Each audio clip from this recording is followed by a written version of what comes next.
The rain-soaked evening smelled of oil, wet asphalt, and desperation, and no one inside the brightly lit restaurant noticed the woman standing just outside the glass doors. Her clothes clung to her thin frame, heavy with rain and exhaustion, and her hands trembled not from the cold but from the fear of being seen as worthless once again. All she carried was a small, worn bag and the weight of hunger pressing against her chest like a stone. She had rehearsed this moment in her mind 100 times, telling herself she would stay strong, that she would not cry, that she would ask politely and leave quickly. But life has a cruel way of breaking promises made in desperation, and the moment she stepped inside, everything began to fall apart. Before the story continues, if you believe that kindness still matters in this world, if you believe people deserve second chances no matter how broken they seem, please take a moment to like this video, share it with someone who needs hope, leave a comment, and subscribe to the channel. Your support keeps stories like this alive. The woman was a mother of 2, though no one there knew that. At home, in a dim single-room apartment with a flickering bulb, her children waited with empty stomachs and brave smiles. She had lost her job months ago after the factory shut down, and every day since had been a battle against hunger, shame, and silence. That evening, she had walked for miles in the rain because she had heard this restaurant sometimes threw away leftover food. She did not ask for money. She did not beg loudly. She simply asked if there was anything that could be spared for her children. Her voice was soft, almost apologetic, as if even her need was something to feel guilty about. The manager, a man hardened by routine and ego, saw her not as a human being but as a problem disrupting his clean floors and orderly world. His frustration exploded in a moment that shocked even the customers nearby. Instead of compassion, he responded with cruelty, grabbing her arm, shoving her back toward the door, and making a spectacle out of her pain. Her bag fell to the floor, spilling the few things she owned, and her knees buckled under the weight of humiliation. The room fell silent, not because people cared, but because discomfort often freezes those who do not want to get involved. No one moved. No one helped. The woman felt smaller than she ever had before, wishing the rain outside would swallow her whole. As she stumbled back onto the sidewalk, her heart pounded with a mix of fear and heartbreak. She worried not about herself, but about how she would explain to her children that there would be no food tonight. The rain mixed with tears on her face as she bent down to gather her scattered belongings. That was when the low, distant rumble began to rise from the street behind her.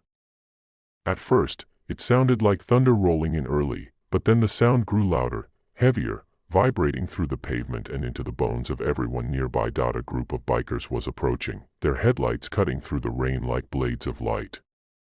Leather jackets, mud-splashed boots, and roaring engines made them look intimidating, the kind of men people crossed the street to avoid. They had stopped at the traffic light nearby and witnessed everything. They saw the shove, the woman falling, the door slamming behind her. They saw what everyone else chose to ignore. As one, they turned their bikes toward the restaurant, engines growling with a purpose that could not be mistaken. The bikers parked their machines in a line outside the entrance, drawing every eye in the room. One by one, they stepped inside, rain dripping from their jackets, faces unreadable but focused. The manager, who moments earlier had felt powerful, suddenly seemed smaller, his confidence draining as quickly as it had appeared. The bikers did not raise their voices or throw punches. They did not need to.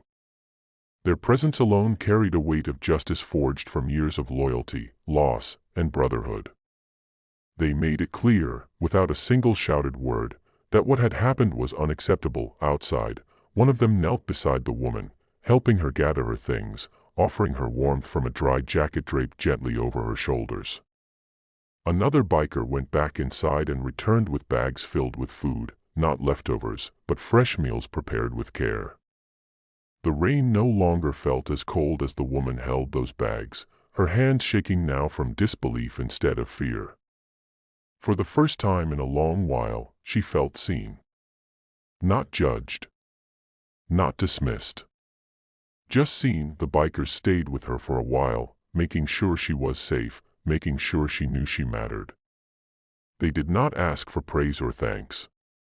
To them, this was not heroism. It was simply doing what should have been done in the first place.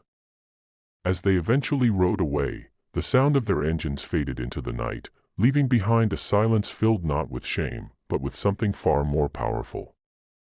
Hope. The woman walked home that night holding the food tightly, her steps lighter despite her exhaustion. When she opened the door to her small apartment, her children's eyes lit up in a way she would never forget. That moment healed something deep inside her, something the world had tried very hard to break. She realized then that even in the darkest corners, kindness could still find her, sometimes wearing leather jackets and riding motorcycles. As this story comes close to its end, if this moment of humanity and unexpected compassion touched your heart even a little, please show your support by liking this video and sharing it with others.